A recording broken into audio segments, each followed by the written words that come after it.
এরপরে দেখ কোশ্চেনটা করবো, দেখ খুব সুন্দর অঙ্ক দিয়েছে, অঙ্কটা আমরা একটু ইজি অঙ্ক দিয়েছে। দেখ বলছে A and B were in partnership sharing profit and losses in 3:2, মানে ওদের পুরনো রেশিও ছিল 3:2, রেশিও চেঞ্জ হওয়ার ফলে ওদের রেশিও হয়েছে কত 7:3, ওল্ড ছিল 3:2 আর নিউ হচ্ছে 7:3। As on the date of change following one noted, reserve কত ছিল যেদিন চেঞ্জ হচ্ছে, অর্থাৎ রেশিও যেদিন, দেখ আগে কেমন ছিল জানিস সেদিক টাকা, দেখ এটা ছিল ওল্ড, আগে ছিল, এখন নিউ হলো।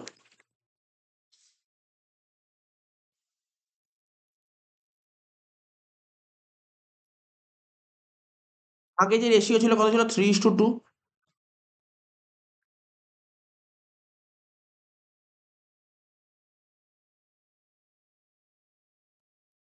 আর এখন রেশিও কত হলো, এখন রেশিও হলো তোর 7:3। আগে রেশিও ছিল 3:2, এখন হলো 7:3, ঠিক আছে তো? অর্থাৎ আগে একটা বিজনেস চলছিল চলছিল চলছিল, একটা সময় পর ওরা ঠিক করলো যে না এই রেশিওতে বিজনেস করবো, মানে আগে রেশিও কেমন ছিল, এ যা ব্যবসা থেকে যা প্রফিট হতো এ 3 ভাগ নিত, বি 2 ভাগ নিত, ঠিক আছে তো? এখন ওরা নিজেদের মধ্যে একটা রেশিওটা চেঞ্জ করেছে, তো যেদিন রেশিও চেঞ্জ হয় সেদিন ভ্যালুয়েশন হয়, তো যেদিন রেশিও চেঞ্জ হয় সেদিন রিজার্ভে কত দাঁড়িয়েছিল 68। তারপর গুডউইল, যেদিন রেশিও চেঞ্জ হয় সেদিন গুডউইলের ভ্যালু কত দাঁড়িয়েছে 1,40,000। আর বলছে অ্যাসেট রিভ্যালু হয়েছে, অ্যাসেট ভ্যালুয়েশন করেছে হয়েছে 20,000 টাকা। বলছে they decided to adjust their capital account without affecting the balance sheet. বলছে তুমি এই এন্ট্রিগুলো করবে, এই এন্ট্রিগুলো করাতে ব্যালেন্স শিটে যেন কোনো এফেক্ট না পড়ে। বুঝতে পারি কি বললাম, কি বলেছে? এই এন্ট্রি তুমি করো, 3টে এন্ট্রি করো, ব্যালেন্স শিটে কোনো এফেক্ট না পড়ে, ঠিক আছে? এমন তোকে এন্ট্রি করতে হবে যেন ব্যালেন্স শিটে কোনো এফেক্ট না পড়ে। তুই বল, রিটায়ারমেন্ট করে এসেছিস তো, রিজার্ভ থাকতো মনে পড়ে, লাইবিলিটি রিজার্ভ থাকতো, তুই কোন দিক নিয়ে এলি পার্টনার্স ক্যাপিটাল গেইটে নিতে, এতে ব্যালেন্স শিট এফেক্ট পড়ে। স্যার কেন এফেক্ট পড়ে ব্যালেন্স শিট, আমি বলছি। আগের ব্যালেন্স শিটের রিজার্ভ ছিল, তুই যখন পার্টনারদের ভাগ করে দিতি নতুন ব্যালেন্স শিটের রিজার্ভ আসতো না, এটাকে ব্যালেন্স শিটে এফেক্ট পড়া বলে। তো মানে আগে রিজার্ভ ছিল এখন আর নতুন ব্যালেন্স শিট আসলো না, ওরা এটা বলেনি, ওরা বলছে আগে রিজার্ভ থাকলে এখনো রিজার্ভ থাকবে, তুমি এমন এন্ট্রি করো আগেও রিজার্ভ ছিল এখনো রিজার্ভ থাকবে, তুমি রিজার্ভের কাজ করবে কিন্তু এন্ট্রিও থাকবে। বুঝতে পারলি না? আমি দেখ এই জায়গায় বোঝাচ্ছি, দেখ ব্যাপারটা শোন। আগে তো যখন অঙ্ক দিচ্ছিল, এগুলো সব 11-এ আমাদের 12-এর কনসেপ্ট, এগুলো রিজার্ভ ছিল আগে, কত ছিল বল রিজার্ভ? 60,000 টাকা। যখন আমরা পার্টনার্স ক্যাপিটাল করতাম, ধর পার্টনার কারা কারা ছিল এখানে, এ আর বি, তুই বলতি স্যার রিজার্ভ তো আমরা ভাগ করে দিতাম ওল্ড রেশিওতে, তো এখানে লিখতাম রিজার্ভ বলে ওল্ড রেশিও ভাগ করতাম, কত কত 3:2, 60,000কে 3:2 ভাগ করলে কত হয় কর, 36 আর 24, এটাই তো করতি, মনে পড়ছে এটাই করতি। নতুন যখন ব্যালেন্স শিট করতি এখানে সেই রিজার্ভটা আর এখানে কি হতো, কিছু আসতো না। বলছে না এরকম করলে হবে না, আগে যে রিজার্ভে 60,000 টাকা ছিল এখন এখানে 60,000 টাকাই দেখাতে হবে, তো এটা কি করে সম্ভব?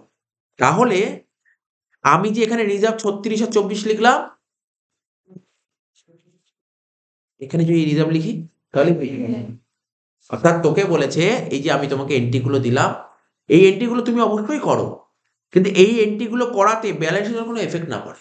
কি বললে বুঝলেন? তার জন্য কি হয়, এটাকে যখন এরকম পয়েন্ট বলবে তখন তোকে বলে অ্যাডজাস্টমেন্ট এন্ট্রি, একটা অ্যাডজাস্টমেন্ট এন্ট্রি, একটা জার্নালের মধ্যেই সব হয়ে যায়, একটা জার্নালেই পুরো পাস করতে হয়। কি বললাম বুঝলি, একটা জার্নালে পুরো পাস করতে হয়, সেটাই তোকে শেখাচ্ছি কিভাবে করতে হবে।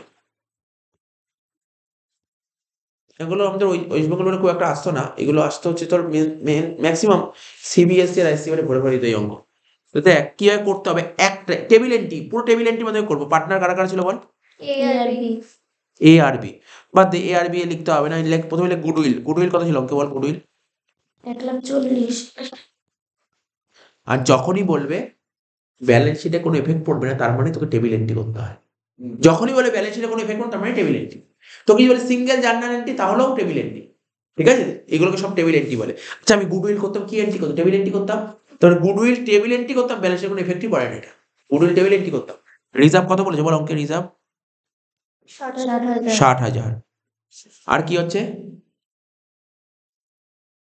বলছে asset were revalued by ₹20,000 more than book value, বইতে যা দাম ছিল অ্যাসেট তার থেকে অ্যাসেটের ভ্যালু 20,000 টাকা বেড়ে যাচ্ছে, মানে কি হবে, এটা হচ্ছে increase in value of assets, হ্যাঁ কি না?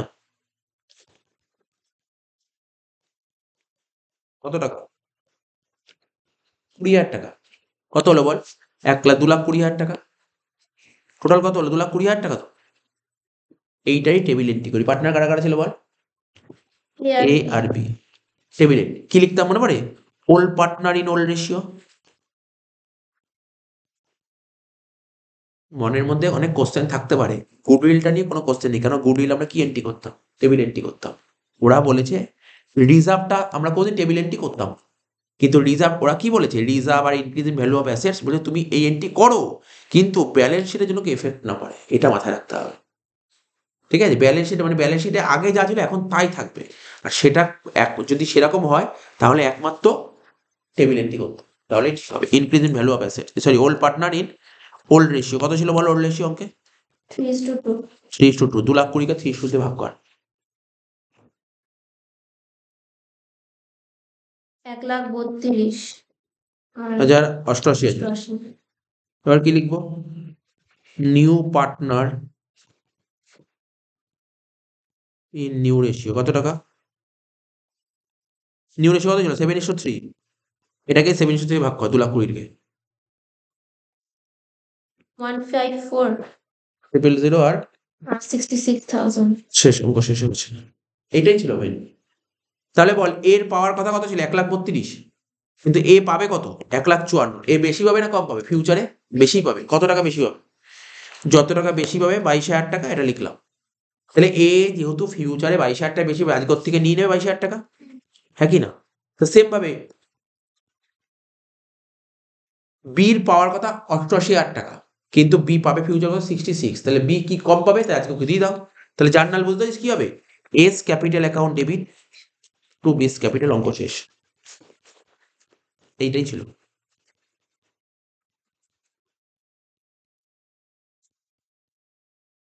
তো বল 7 নাম্বারের জন্য অনেক বড় অঙ্ক এটা। 7 নাম্বার জন্য কোনটুকু এটুকুর মধ্যে অঙ্ক শেষ। 7 মার্কস পেয়ে যাবে, এইটুকু করলে 7 মার্কস শেষ হয়ে গেল অঙ্কটা।